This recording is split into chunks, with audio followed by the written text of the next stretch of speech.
Hi welcome to our channel. ఆంధ్రప్రదేశ్లోని రైతులకి CM Jaganmohan Reddy గారు శుభవార్తని అందించారు. మార్చి 6వ తేదీన పంట నష్టపరిహార డబ్బులని అందించనున్నారు. ఈ ఏపీ ఇన్పుట్ సబ్సిడీ ద్వారా అందించే ఈ డబ్బులు ఏ రైతులకి ఎంతెంత చొప్పున జమ కానున్నాయో పూర్తి సమాచారాన్ని ఈ వీడియోలో తెలుసుకుందాం. మీరు ఫస్ట్ టైం కనుక మా ఛానల్ని విజిట్ చేస్తున్నట్లయితే రెడ్ కలర్లో సబ్స్క్రైబ్ బటన్ని, దాని పక్కనే ఉన్న బెల్ సింబల్ని యాక్టివేట్ చేసుకోవడం వల్ల మా ఛానల్లో రూపొందించే ఎలాంటి ఇన్ఫర్మేషన్ అయినా అందరికంటే ముందుగా మీ మొబైల్లో నోటిఫికేషన్ రూపంలో పొందగలరు. వీడియోని స్టార్టింగ్ నుంచి ఎండింగ్ వరకు ఎక్కడా స్కిప్ చేయకుండా చూడండి.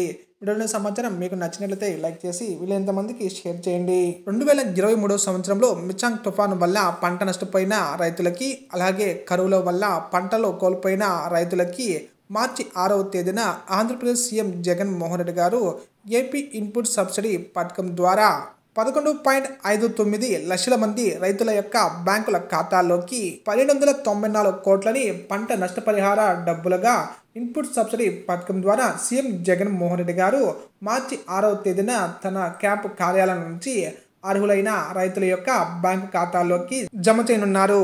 ఎవరైతే రైతులు 2023 ఖరీఫ్ సీజన్లో సంభవించిన మిచాంగ్ తుఫాను వల్ల వారు వేసిన పంటలు నష్టపోయి ఉండి, అలాగే ఈ క్రాప్ ద్వారా వారు వేసిన పంటని నమోదు చేయించుకొని ఉంటారో వారికి మాత్రమే ఏపీ ఇన్పుట్ సబ్సిడీ పథకం ద్వారా ఈ పంట నష్టపరిహార డబ్బులని అందించనున్నారు. అలాగే కరువు ప్రాంతాల్లో కూడా పంట నష్టపోయిన రైతులకి కూడా ఈ ఇన్పుట్ సబ్సిడీ పథకం ద్వారా పంట నష్టపరిహారాన్ని అందించడం జరగనుంది. మార్చి 6న అందించే ఈ నష్టపరిహార డబ్బులు కేవలం మిచాంగ్ తుఫాను వల్ల పంట నష్టపోయిన రైతులకి, అలాగే కరువు ప్రాంతాల్లో పంట నష్టపోయిన రైతులకి మాత్రమే ఈ నష్టపరిహార డబ్బులు అందనున్నాయి.